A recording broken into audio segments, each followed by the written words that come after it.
Olá, familiaristas, boa noite.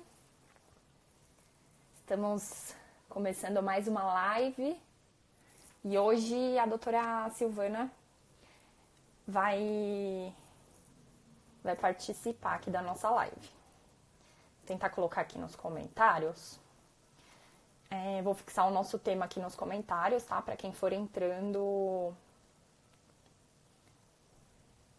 verificar aqui o nosso tema.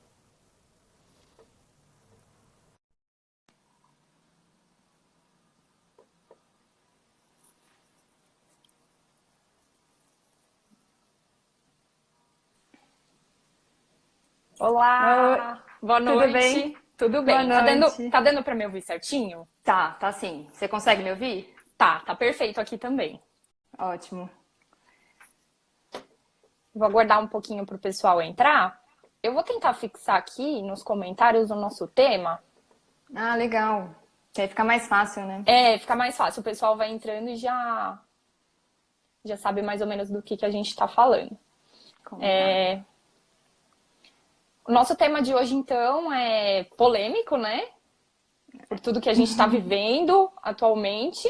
O mundo, né, está vivendo. A gente vai falar sobre o impacto do coronavírus nas relações familiares, né? E no direito de família. Isso aí. Deixa eu ver se eu consigo. Mais especificamente com questão de pensões alimentícias, guarda, visita, né? Todas as implicações. Exatamente. Deu certo? Foi.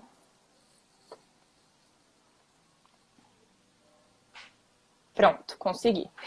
Ótimo. Foi. Bom, hoje eu convidei a doutora Silvana para participar da nossa live. A doutora pode se apresentar? Meu nome é Silvana Barros, sou advogada, atuo no direito de família. E foi um prazer esse convite, e é irrecusável. A gente já estava tentando marcar já tem um tempo, né? E essa foi uma grande oportunidade para que a gente pudesse aí bater esse papo legal a respeito das implicações do coronavírus no âmbito do direito de família. Os advogados familiaristas, tenho certeza que estão recebendo várias perguntas, né, das mães, dos pais, como que fica toda essa situação, né? Tanto referente ao valor da pensão alimentícia, se continua, se vai parar, referente às visitas, né? Principalmente nos casos de guarda compartilhada. Então, sim, eu e a doutora, a gente resolveu trazer esse assunto aqui para conseguir esclarecer para vocês, né? Bom, então vamos à nossa pauta de assuntos. Primeiro eu queria trazer um conceito que até a doutora havia comentado comigo. A gente trouxe um conceito de isolamento, né? Exato. Porque a gente está passando por um período de isolamento, de quarentena, para entender um pouquinho o que é isso, incubação da doença. Não somos da área da saúde, porém a gente vai trazer um conceito, né? Para ficar claro. Porque é tanta informação que a gente está recebendo, né? Tanto pelas mídias, televisão, enfim. E às vezes as pessoas ficam um pouco perdidas. Sim, então é bom a gente trazer um pouquinho esse conceito. Até a doutora pode completar, por favor. Às vezes a gente tem tanta informação pela internet, vários meios, né, de comunicação que a gente tem obtido informação, e a gente fica meio confuso se o que é isolamento, o que é quarentena, o que é o distanciamento social, se é tudo igual, se não é, né? E a gente tem obtido informações que cada um tem as suas particularidades, mas o mais importante é que fique em casa, né? Então, o isolamento são pessoas que ficam que são diagnosticadas, né, com o novo coronavírus, e elas realmente têm que ficar isoladas, né? Todo aquele tratamento que é indicado nas televisões, todas as informações que a gente tem obtido aí freneticamente, né? Então é um isolamento total, né, da família e tudo. A quarentena é pessoas que tiveram contato com pessoas que foram diagnosticadas, né, ou pessoas com suspeita, né, do novo coronavírus. Então elas ficam em quarentena, que é um período aí indicado de 14 dias, né? E o distanciamento social, ele, na verdade, a pessoa não apresenta a doença, não apresenta também sintomas, né, mas ela tem a possibilidade de ficar em casa. Então, isso é até um ato de amor, né? Com o próximo. Sem dúvida, sem dúvida. Então, é isso. É até importante a gente, assim, esclarecer isso, porque isso implica nas questões das visitas e tudo mais, né? É isso aí. Queria só mandar um beijo Legal. para a doutora Thalita, que está assistindo a gente. A doutora Aimee também. O pessoal tá chegando aí na live. Bom, vamos lá. Legal. O primeiro tópico, então, eu queria que a gente comentasse sobre a pensão alimentícia, tá? A primeira coisa que todo mundo pergunta é: como que vai ficar a questão do depósito da pensão? Vai parar nesse período de pandemia? Pode ser um valor pela metade do que foi estipulado? Como que continua? Como que fica isso, né? Se continua ou não? Exatamente. E é importante a gente esclarecer que a pensão alimentícia, ela vai continuar do jeito que era antes, tá? Exato. Não tem determinação nenhuma, nenhum juiz. Teve alguns casos que já foram para pessoas que entraram com processo referente a isso, mas nenhum juiz ainda determinou a cessação da pensão alimentícia. Então, os valores, eles têm que continuar sendo depositados, o valor integral que foi estipulado pelo juiz na ação de alimentos, tá? Exatamente. E o que está acontecendo? Muitos pais e mães estão tendo que trabalhar ou em home office, né? Às vezes a empresa está dando essa oportunidade, ou então, se são profissionais liberais, tiveram que fechar o seu negócio. Alguns profissionais também foram mandados embora, despedidos dos seus trabalhos, né? Trabalhavam com carteira registrada e foram mandados embora. Então, alguns aspectos referentes a isso vão ter que ser avaliados, tá? Exatamente. Porque muitas pessoas acabaram tendo o seu salário descontado, quem é autônomo não está mais recebendo o que recebia em meses anteriores. Então, isso vai ter que ser bem avaliado. Quais que são aí as possibilidades, verificar o que realmente aquela criança está precisando agora, né? O que é realmente necessário. Porque a gente está vivendo uma coisa que a gente nunca viveu. Então, o diálogo vai ter que ser aí primordial entre a relação, né? Entre os familiares, o bom senso. Então, vamos buscar, né? Manter esse diálogo e conversar, né? Com o ex-marido, ex-companheiro, enfim, para tratar de assunto dos filhos que devem ser a prioridade, né? Até mesmo porque é caráter alimentar, né? Muita gente acha, mas eu tô sem emprego, ou então fui mandada embora, eu não tenho como suprir e não vou mais pagar. Na verdade, não é isso. O pagamento, como a doutora falou, o pagamento tem que ser mantido, ele não pode ser interrompido arbitrariamente, né? E o valor não pode ser reduzido sem decisão judicial. Né? Uma coisa que a gente... E uma coisa que a gente fala, o que acontece é que algumas pessoas, a gente tem percebido nesse período, informar o desemprego no processo, né, que é o mais comum, pedindo aí uma revisão. E aí vai ser baseado um outro percentual, e aí sim, mas deixar de pagar nunca, né? Exatamente. E até mesmo porque se deixar de pagar tem aí a questão da prisão, né? E teve até uma decisão que eu até vi agora recentemente, o STJ tem determinado que os devedores de pensão alimentícia cumpram prisão em regime domiciliar, por conta de tudo que está acontecendo. Mas isso não é a regra, né? Isso é uma exceção por tudo que a gente está vivendo.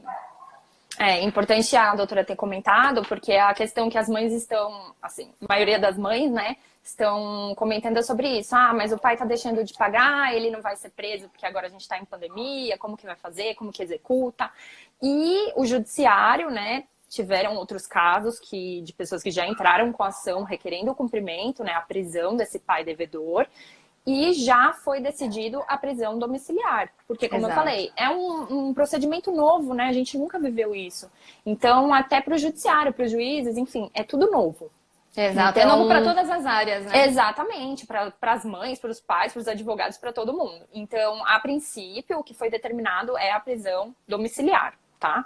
Então, é importante isso ficar bem, bem claro. A pensão deve, sim, continuar o pagamento. E a prisão será... Se for o caso, se o pai não pagar, não entrar com a revisional, não justificar, vai sim ser decretada a prisão, porém em caráter domiciliar por enquanto, né? A gente não sabe por quanto tempo que isso vai durar, né? Porque a gente está numa situação de pandemia. Pode ser que isso leve 1, 2 meses, pode ser que leve mais tempo. Então a gente também não tem um prazo definido para essa situação. Mas por enquanto vai ficar dessa forma. Uma coisa que eu recebi uma pergunta da Carol Bueno foi que o pai estava alegando que ele tinha contraído, né, o novo coronavírus E ele falou que não tinha mais como pagar a pensão, alegando, né? Pedindo para eximir essa. Só que por conta da determinação judicial, né? Mesmo que não tiver determinação judicial, é caráter alimentar. Né? É indiscutível, né? É indiscutível. Mesmo se, por exemplo, se esse pai está desempregado, ou se o salário dele diminuiu, ele está em outro emprego e diminuiu, ele tem que pagar a pensão alimentícia. É isso tá? aí. E uma coisa também que a gente acaba vendo, infelizmente, é o pai, né? É que a gente fala o pai, porque muitas vezes é o pai que paga a pensão pro filho. Claro, pode acontecer, né? Ao contrário. Tem casos, exceção, né? Mas é mais difícil, né? Porque mais a mãe difícil. geralmente é quem detém a guarda, Isso. né? É que fica, né, com a criança que reside com a mãe, né? A criança acaba residindo com a mãe.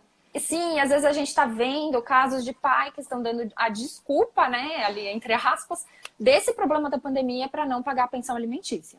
É verdade. Então, isso também tem que ser bem observado. Se você, mãe, que tá com esse problema, tá verificando isso, entre em contato com o seu advogado, que ele vai poder te orientar melhor ao que fazer nessa situação, né? Mas eu acho que o diálogo, o bom senso devem prevalecer nesse momento. E os pais devem sim conversar, tentar achar ali uma solução, porque, como eu disse, é momentâneo. A gente não sabe quanto tempo vai durar, mas não vai ser para sempre, né? Se Deus quiser. Não, então... E como você mesma falou, a questão da questão da conversa, né? Que é de extrema importância, porque em que pese você não tenha talvez um bom relacionamento aí com o genitor, né? E de repente você não tenha um diálogo tão bom assim em outras situações, né? Na verdade, você não tem como você tem que conversar. O negócio é a conversa. Né, você chegar num bom senso que seja bom para ambas as partes. A criança não vai deixar de comer, né? E muitas vezes o que o pai entende é que o dinheiro é para a mãe. E, na verdade, realmente não é isso. Isso é uma coisa já batida, mas é importante sempre a gente deixar bem claro aqui, né? Que o dinheiro não é para a mãe, mas sim para a criança, né? Para suprir as necessidades da criança, que nem muitas vezes a gente consegue atender. O valor arbitrado nem muitas vezes atinge tudo aquilo que a criança tem de gasto, né? Quem é mãe sabe, né? Então, exatamente. A melhor coisa é a conversa, principalmente porque a gente está vivendo em situação que é atípica, que a gente nunca viveu, né? Em momento nenhum a gente viveu. Então, tanto o judiciário, quanto os advogados, quanto os pais, a gente tem que tentar procurar um melhor caminho que seja bom para todo mundo, né? É isso aí. Se alguém tiver aqui em cima, teve alguma pergunta? Gabi. Oi, Gabi. Tudo bem? Achei. Um pai com Covid, consegue ler aí? Deixa eu ver, um pai com Covid que é autônomo. Isso. E não tá saindo de casa. Sei que a maior parte dos pais usam isso de desculpa, mas e aqueles que não têm mesmo? Bom, nesse caso que nem a gente falou, caso esse pai que estava trabalhando registrado e foi dispensado do seu emprego, ou caso ele for profissional liberal, autônomo, e não esteja indo trabalhar, ele não vai ter uma renda. Ou a renda dele vai ser diminuída. O que ele tem que fazer? Ele não pode ou parar de pagar ou diminuir a pensão automaticamente, tá? Ele tem que entrar com uma ação revisional de alimentos para ser avaliado que a condição dele financeira mudou.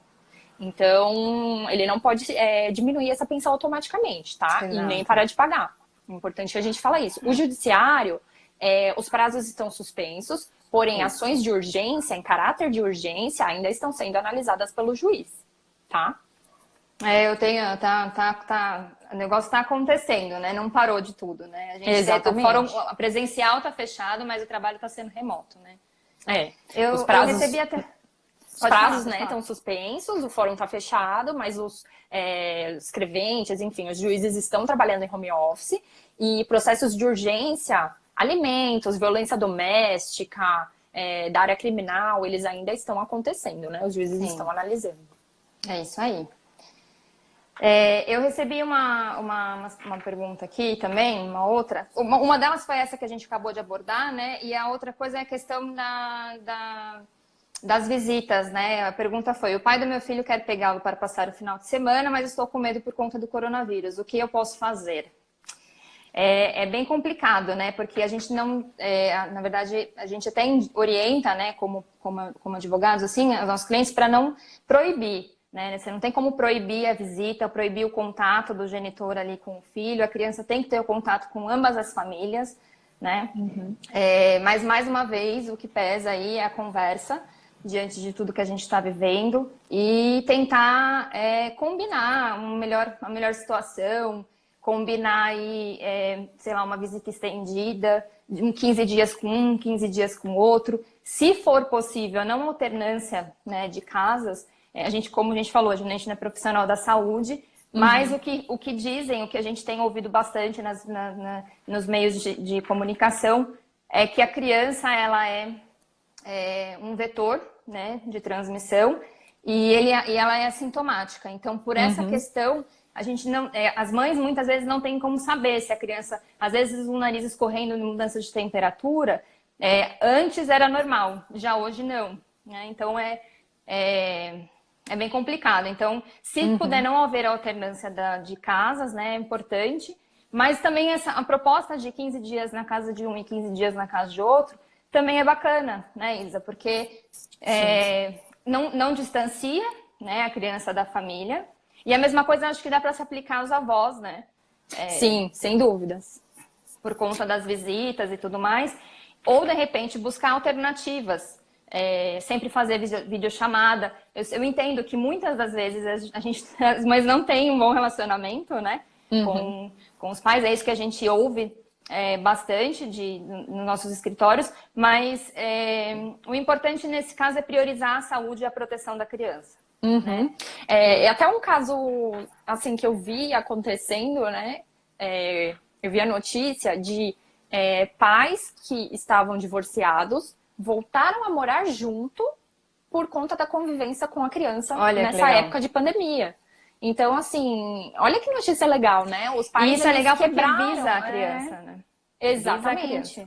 Eles tiraram toda aquela angústia, aquela mágoa da cabeça, né? E viram que aquilo ia ser melhor para a criança nesse momento. Porque as crianças não estão indo para a escola, não estão tendo atividade externa, então elas estão ficando só dentro de casa, né? E aí, para ter aquela convivência melhor com os filhos, eles resolveram morar junto nessa época, tá? Agora, se realmente você não consegue fazer isso, não consegue nem conversar, quem dirá morar junto, né? Então, verdade. Eu acho que tem que ser analisado isso. Uma alternativa que a Sil comentou é a visita estendida, que também eu verifiquei e tem dado certo. Porque geralmente o pai, ele fica só de final de semana, né? Com os filhos, geralmente, tá? Então, às vezes ele fica ali a semana toda, porque também os pais estão em home office, a maioria, né? Quem tá trabalhando em casa, então, às vezes para aliviar ali o lado da mãe, que também tá trabalhando em casa, a criança fica com o pai, e tem esse revezamento. Eu acho que tudo na base da conversa dá pra gente resolver, principalmente nas condições que a gente tá agora, né? Então, eu acho que essa questão da guarda compartilhada é isso, é conversa, diálogo. E se não der de jeito nenhum, por exemplo, teve um caso também que o pai dessa criança, recentemente, ele viajou para a Colômbia. Então, a mãe não queria que o filho tivesse acesso, né, ao pai, não queria que ele convivesse aquele período, e o pai não aceitou. E aí esse caso foi parar na justiça recentemente. E o juiz determinou o afastamento desse pai porque ele podia estar contaminado. Mesmo que ele não tinha os sintomas, ele tinha que aguardar ali o período da incubação da doença. Ele tinha que ficar em isolamento, né, ali os 15 dias, para voltar a ter contato com aquele filho. Então, assim, ele não pensou nem nele e nem no próprio filho, né? Porque ele viajou, ele teve contato com o aeroporto, com estrangeiros, enfim. E já estava o caos que a gente está vivendo agora. Então, os pais têm que verificar se eles viajaram, se não, se tiveram contato, sabem, né? Se podiam ter contato com alguém infectado. Então, se você viajou há pouco tempo, esteve em aeroporto, enfim, é melhor evitar. Então, e eu vi também, parece que a criança tem problemas respiratórios, isso, né? Uma menina, exatamente. Se não me engano, eu vi. Exatamente, a criança também é complicado, porque a mãe também, se ela falar, não, tá bom, então fica com a criança, e a criança fica doente, como que faz? É irresponsabilidade dupla, então, né, do pai e da mãe. Com certeza. Então, e as visitas foram determinadas a partir do dia 21 de março, para cumprir realmente esse período de quarentena, né? Exatamente. Que aí mesmo ele não tendo os sintomas, isso a gente escuta bastante pessoal da área da saúde falando, que você pode não apresentar nenhum sintoma e você pode estar infectado e pode infectar outras pessoas. Então, apesar dele não ter ali os sintomas, o juiz determinou o afastamento. E aí entra o que a Sil comentou. Nesse período, infelizmente, são 15 dias só, né? Não é um período tão longo. A gente tenta aí fazer um contato por internet, videochamada, WhatsApp, tenta facilitar isso também. E também é importante falar que a visita dos avós, nesse período, eu entendo que tem que ser interrompida. Tá? Que nem a gente falou, não vai ser para sempre. Os avós, eles têm, apesar da idade, né, eles geralmente têm alguma complicação de saúde, então eles são grupo de risco. Então, o que a gente puder fazer para evitar nesse período, nesse momento, né, é o melhor. Então, exatamente, suspender a visita aos avós, eu acho que é essencial. Até mesmo porque, como a gente tem ouvido também, né, isso tudo pra gente é novo, né? Então, o que a gente ouve bastante é que, por conta da idade, os avós já têm uma imunidade baixa, né? Não são todos os avós que são acima de 60 anos, né? Tem muitos avós que são bem novos, né? Mas a gente tem que levar em consideração a saúde, né? A imunidade do ser humano ali que tá, que é o avô ou a avó, e pensar que a criança, por ser assintomática, ela pode transmitir, né? E aí sim gerar uma complicação maior. Mas uma coisa que eu vi também, que saiu, teve uma notícia agora há pouco, a respeito de uma criança na Bélgica. Você viu? Chegou a ver que morreu porque não tinha problema respiratório, era uma criança plenamente saudável e morreu por conta do novo coronavírus. Então, assim, não é uma regra, né, delas serem assintomáticas, a grande maioria é assim, mas a gente tem casos de crianças contaminadas e que demonstram sintomas, mas a grande maioria é assintomática e por isso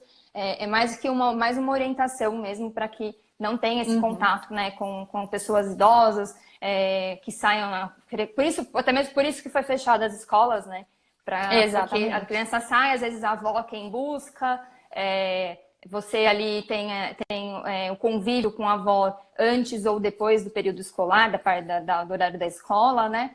Até a mãe chegar em casa, a gente sabe como que é a situação, mas por isso que é importante não ter esse contato inicial, buscar aquelas alternativas que a Isa falou mesmo, ter aí uma videochamada, fazer ligação, tentar distrair a criança, mas em si manter o contato com os avós e com os familiares, todos os familiares, né? Nas possibilidades, né? Eu acho que tem algumas perguntas, deixa eu ver aqui. Vamos lá. Eu não consigo enxergar daqui, Isa. Deixa eu ver aqui. Peraí. Achei.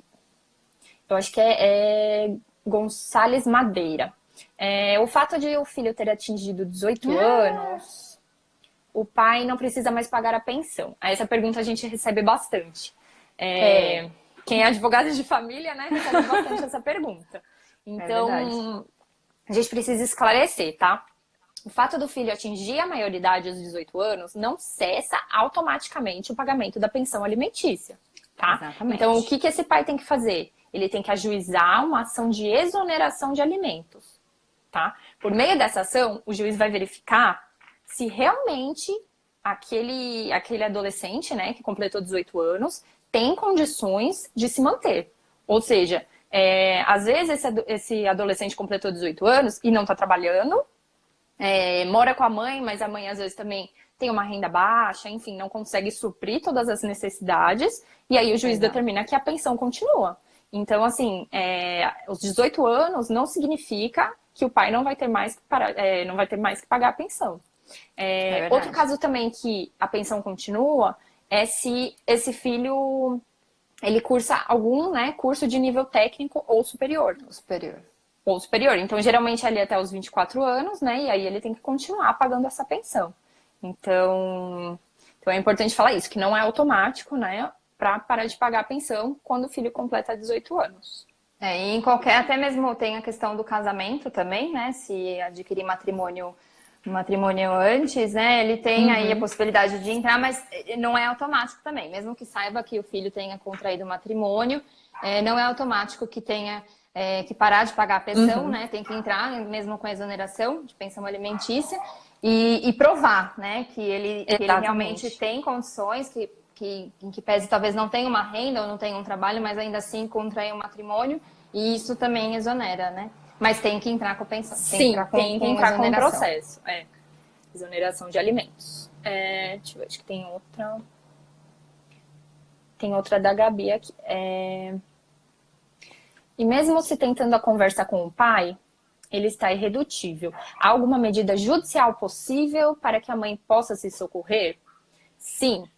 Como a gente falou, o fórum não está tendo atendimento ao público. Os prazos estão suspensos, né, dos processos que já estão correndo. Porém, casos de pensão alimentícia, guarda, tudo que envolve menor, né, continua. O juiz vai analisar. Se for caso de urgência, o juiz vai analisar. Então, o que a gente recomenda é você entrar em contato com um advogado de confiança para explicar a situação e ele analisar o seu caso concreto. Porque relação de família, o que está acontecendo com você não é o que acontece com a outra pessoa. Então, cada caso tem que ser analisado ali em concreto para o advogado verificar qual que é a melhor saída, né? O que vai se fazer nesse momento. Mas é possível, sim, buscar aí um socorro tanto do judiciário, dos advogados. Tem uma outra pergunta da Gabi também aqui, cadê? Eu não tô conseguindo enxergar, gente. Pode por conta da luz. De período de isolamento. No home office, né? De home office. As crianças estão ficando mais tempo em casa. De repente, os gastos do filho não estão sendo possíveis de ser custeados com a pensão. Já paga. Eu acho que eu entendi. Eu acho que assim, como as crianças estão ficando mais em casa, estão consumindo mais tudo, né? Mais alimento, enfim. E aí precisaria aumentar o valor. E aí entra na questão da revisão da pensão alimentícia, tá? Também vai ter que ser ajuizada uma nova ação, para ser revisto esse valor. Eu acho que foi isso a pergunta, tá? Se tiver alguma consideração, pode fazer todos aqueles gastos, né? Que faz uma relação de gastos, uma relação de tudo que a criança, tudo que vem acontecendo. Às vezes até um remédio, alguma coisa excepcional aí nesse período também entra. Exatamente. Tudo entra, né, na questão da... Uhum. Eu acho que é mais ou menos o mesmo que a Thalita perguntou, sim, né? A Gabi tá super os gastos participativa. Deixa eu ver, que aqui a Thalita perguntou se os gastos extras, né, que a mãe tá tendo nesse período, né, se ela pode requerer judicialmente, né? Então, sim, pode. Inclusive, a gente fala para sempre fazer uma planilha, né, com esses gastos. E aí entra tudo, não é só comida. Vai entrar o aluguel, conta de água, luz, telefone, tudo que a criança vai consumir, roupa, alimentação. Então, faça a planilha, vá guardando, né, esses extratos, se você está fazendo compra mais de supermercado, medicamento, se a criança ficar doente, enfim. Guarde todas essas provas para você poder ajuizar uma ação revisional de alimentos. Não vai simplesmente você ajuizar e falar, eu preciso do valor, que o valor aumente. Você vai ter que provar que a criança precisa desse valor aumentado para custear as necessidades dela, tá? Então é importante você sempre ter essas provas, né, para conseguir basear a sua ação. E é importante isso que você falou em relação às provas, porque às vezes a gente pede, né, esses tipos de comprovação para a mãe ou para o pai, né, num caso mais excepcional, e às vezes fica um pouco difícil da comprovação, mas assim, a gente simplesmente alegar, né, no processo, dizer, olha, meu filho tem um gasto com inglês, o meu filho tem gasto com natação, e isso é muito subjetivo, então é importante essa questão da prova, até mesmo para que o juiz, que é uma pessoa que nunca viu nenhuma das partes, né, possa ali fazer um melhor juízo e ter aí, arbitrar, nunca, foi até uma coisa que a Gabi falou, né, que nunca é arbitrado em cima para suprir, o valor nunca é arbitrado para suprir todas as necessidades da criança, né? Mas a gente, conforme a gente comprova, e aí tem baseado o binômio, né? Necessidade e possibilidade, vai ser avaliado tudo isso e aí sim é arbitrada a pensão, né? Exatamente. Mas a importância dos comprovantes, de comprovar realmente é muito bom, né? É muito importante. Porque fica mais fácil, né? Que nem a doutora falou, de mostrar para o juiz aquilo, né? Porque o juiz não conhece as partes, não conhece o caso, então vai chegar lá para ele. Se não tiver prova concreta ali para embasar o que você está falando, o juiz não vai deferir o valor que você pediu. Então fica complicado. Então por isso que é sempre bom ter todos esses comprovantes, né? É isso aí. Deixa eu ver se tem mais alguma coisa. Se a revisão aqui, Ricardo. Se a revisão é só nesse período ou para sempre? Tipo uma revisão provisória. Então, assim, a ação revisional de alimentos, ela pode ser ajuizada a qualquer momento, tá? A partir do momento que você lá atrás ajuizou uma ação de pensão alimentícia, o juiz fixou a pensão, a partir daquele momento, se a situação daquela criança alterar, né, se as necessidades dela forem alteradas, você pode ajuizar, sim, a ação revisional de alimentos.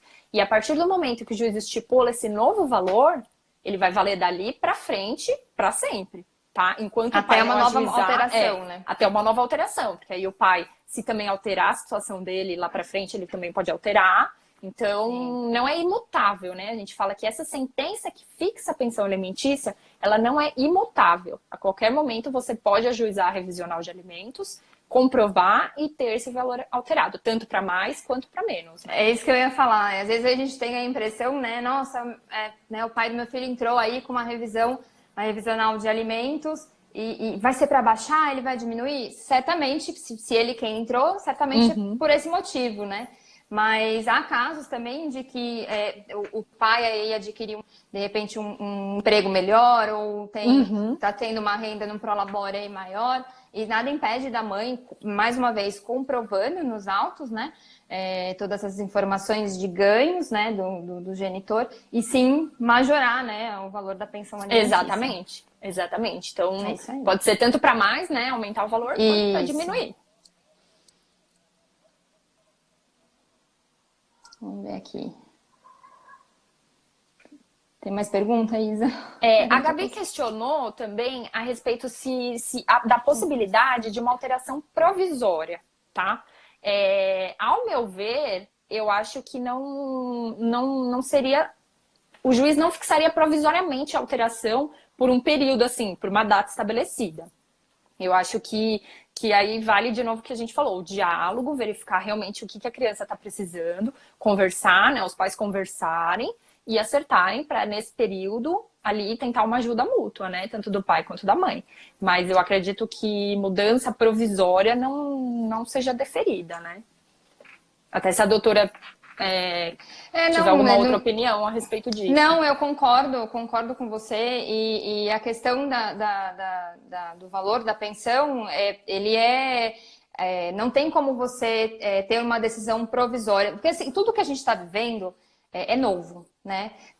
Até mesmo todas as informações que chegam nos processos agora que estão tendo relacionados ao Covid-19, né? A Covid-19, é novo também para o judiciário, não tem nenhuma decisão majoritária, não tem nenhuma questão já certa, assim, né, para a gente vulgarmente dizer, né, popularmente dizer. Não tem uma decisão certa daquilo como se tem que adotar, né, o posicionamento.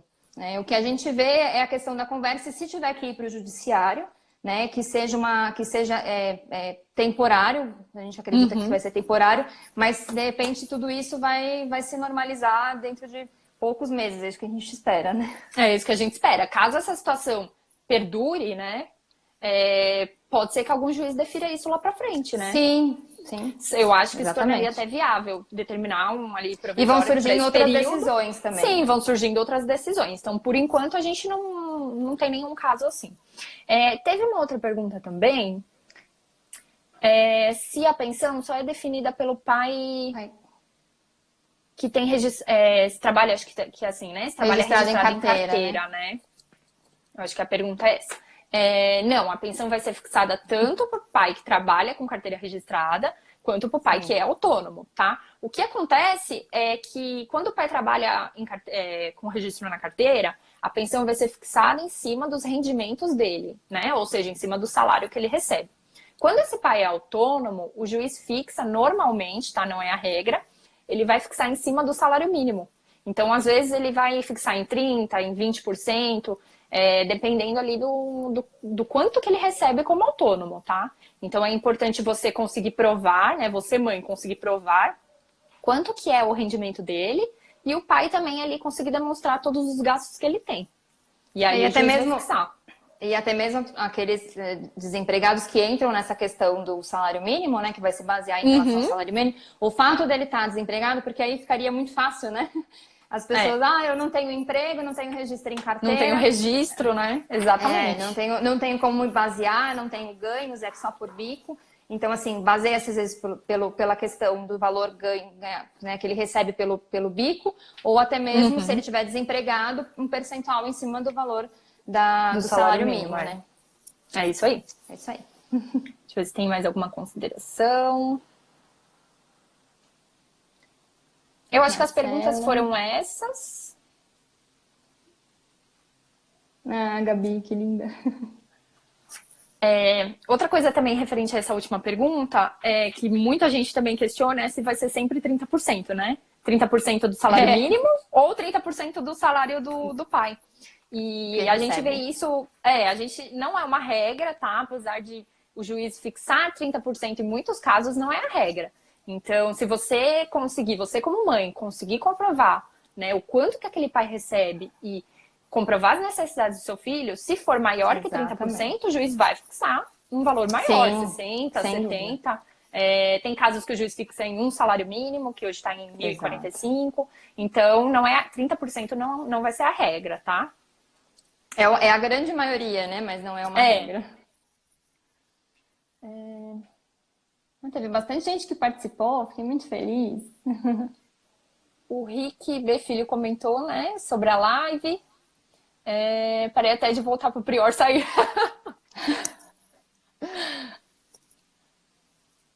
Tem polêmico uma última pergunta. Polêmico.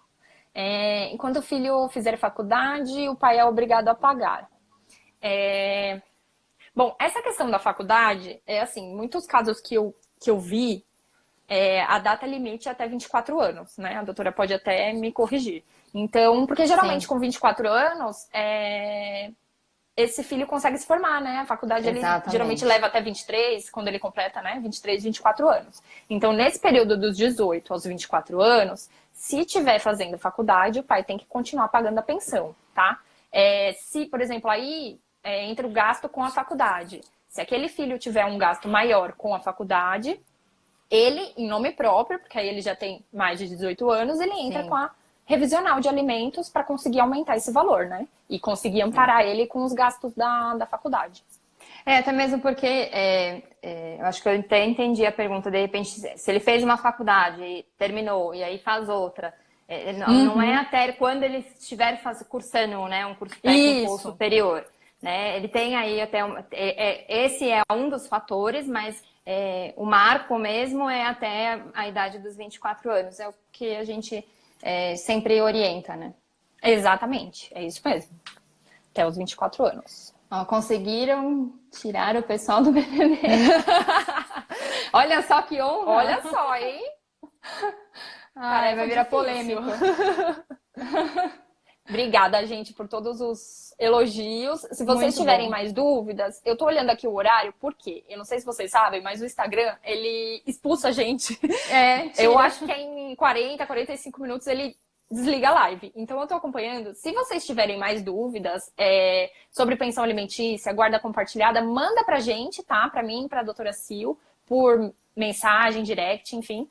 E a gente vai respondendo, tá? Tem última perguntinha que dá tempo, Isa? Se o pai... Dá sim. Se o pai... Deixa eu abaixar aqui que eu não tô conseguindo...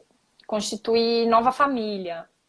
Sim. Pode automaticamente pedir a revisão da pensão sobre esse fundamento, tá? O filho antigo tem culpa.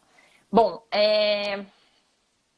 essa situação também é bem polêmica, né? Porque às vezes o pai, ele tem um filho e aí ele separa dessa mãe, constitui nova família e aí ele ajuiza a revisional de alimentos sobre esse argumento, tá? O que o pai vai ter que provar nessa situação? Ele vai ter que provar que ele está tendo mais gastos do que ele tinha anteriormente, tá? Quando a outra pensão para o primeiro filho foi fixada.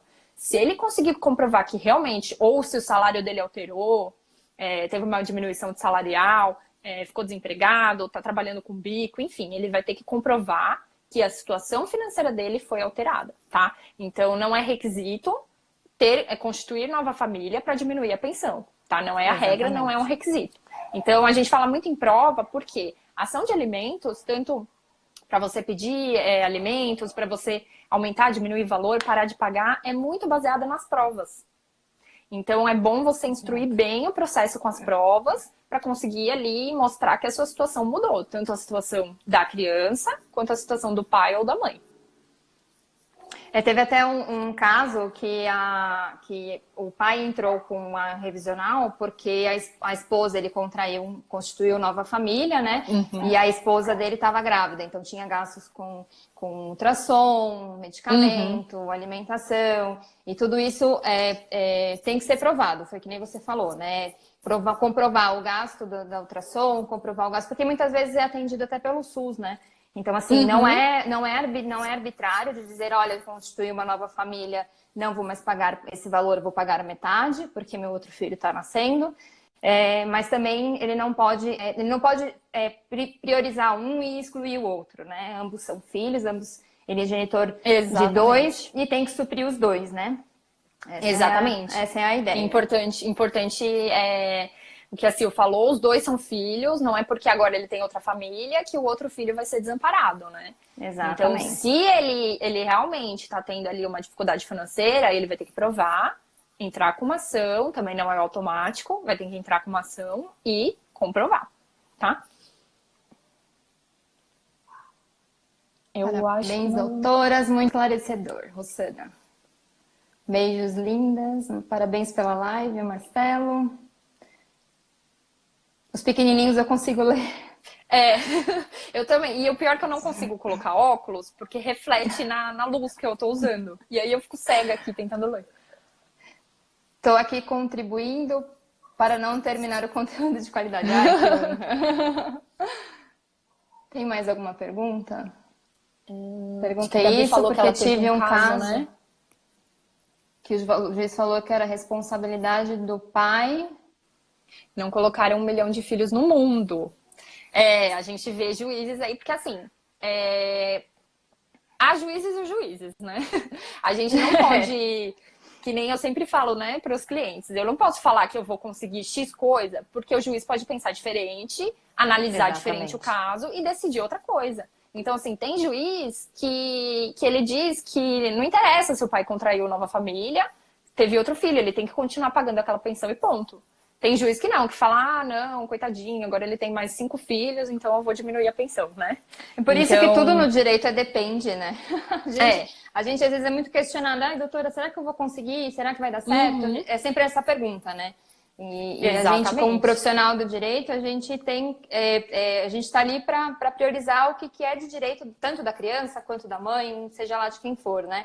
E quem decide mesmo, né? Quem popularmente falando dá canetada é o juiz e a gente tem como brigar, como pleitear, como provar, né? Por isso que é importante a questões de prova aí, mas realmente quem decide é o juiz e infelizmente a gente está por isso que é importante, né? Quanto mais provas você tiver, inclusive prova testemunhal, todas as provas que você conseguir para embasar o que você está falando no processo, vai te ajudar. Então, pode ser que seja difícil, mas se você tiver essas provas, vai facilitar bastante e vai conseguir convencer o juiz, né? Porque ali é um trabalho, o que o advogado faz? Ele tenta convencer o juiz que aquilo que você está falando é verdade, né? Exato. Então, se você tiver provas para comprovar isso, vai ajudar. Embasa, né, a nossa tese, né? Aí tem uma perguntinha do Alan aqui. Eu consigo ler um pedacinho. Se a neta morar com a avó desde pequena, ela tem 9 anos. Se a avó entrar com a guarda, ela perde para a mãe. Lembrando que a mãe, acho que só pega uma vez por semana. Então, essa questão da mãe perder a guarda, eu entendo que só vai acontecer em algumas ocasiões, tá? O que vai levar a mãe a perder a guarda? Casos de maus tratos, violência, enfim, abandono. Então, eu enxergo assim só dessa forma. Para a avó entrar com essa ação, pedindo a guarda, ela vai ter que comprovar isso, tá? Que tá havendo maus tratos, abandono, enfim, alguma coisa ela vai ter que comprovar que demonstre que aquela mãe não está mais apta ao exercício ali, né, do papel de mãe. Então, se ela vive desde pequena, né, pelo que eu entendi, a neta desde criança já convive, né, vive com a avó e a mãe pega uma vez por semana.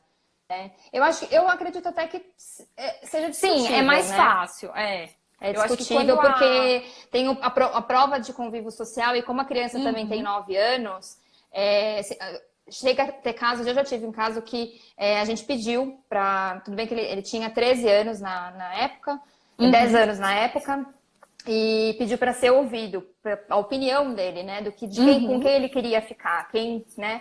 Com quem que ele queria ficar, mantivesse a guarda, né? E aí eu torço pela avó, mas casos... É bem difícil, mas é discutível, né? É discutível. Sim, sim. Como a Sil Tem falou. que provar mesmo o social, o convívio social. Exatamente, o convívio. Se a criança já tá ali desde bebê, tem um caso que eu tive, que o avô cuidava dos 2 netos desde quando nasceram. Então, e eles já têm 9, 10 anos. Então, é mais fácil conseguir. E até, Sim. nesse caso, os pais concordaram. Então, foi super fácil, foi feito um acordo, saiu rapidinho a decisão do juiz. Se essa avó conseguir ter um diálogo, né, com a mãe e ela concordar entre aspas, né, passar a guarda para a avó, legal, a gente faz um acordo e fica tudo mais até mesmo fácil, porque né? prioriza, né, a questão da criança, né? A criança tá ali com a avó, às vezes, sei lá, a avó leva para um pronto-socorro, pode ter, não é o caso, né? Não é a regra, mas pode ter uma complicação em questões de viagem, né? Isso implica bastante a questão da guarda, né? Então, regularizar isso, como a doutora falou que teve um caso parecido, foi mesmo só para regularizar, né? A mãe concordou, ok. Foi só para regularizar. Regularizou. Gente, eu vou precisar terminar essa live, mas guardem as perguntas, pode mandar pra gente e a gente vai marcar, né, nesse período aí de quarentena que tá todo mundo em casa, a gente vai marcar para fazer outras lives. Se vocês têm ideia de temas, se vocês quiserem saber de algum outro tema que a gente não falou, manda pra gente também. E eu queria agradecer a todo mundo que participou, que mandou pergunta, enfim, todo mundo que veio assistir aqui a gente. E é isso. Muito bom. Muito bom. Obrigada também a doutora Sil. Isso, obrigada, Isa, pelo convite. Foi muito bom. Eu estava ansiosa, vou dizer que eu estava nervosa, mas foi muito bom. Recebi só coisas boas de você, suas orientações, suas dicas. As perguntas da Gabi, Alain, aqui sensacional, a Magda que compartilhou, o pessoal que comentou, Marcelo, Ricardo, muito bom, muito bom. Gostei muito, fiquei muito feliz. Obrigada, gente. E continue acompanhando, porque vai ter uma próxima live, tá? Com certeza. Um beijo e até a próxima. Tchau.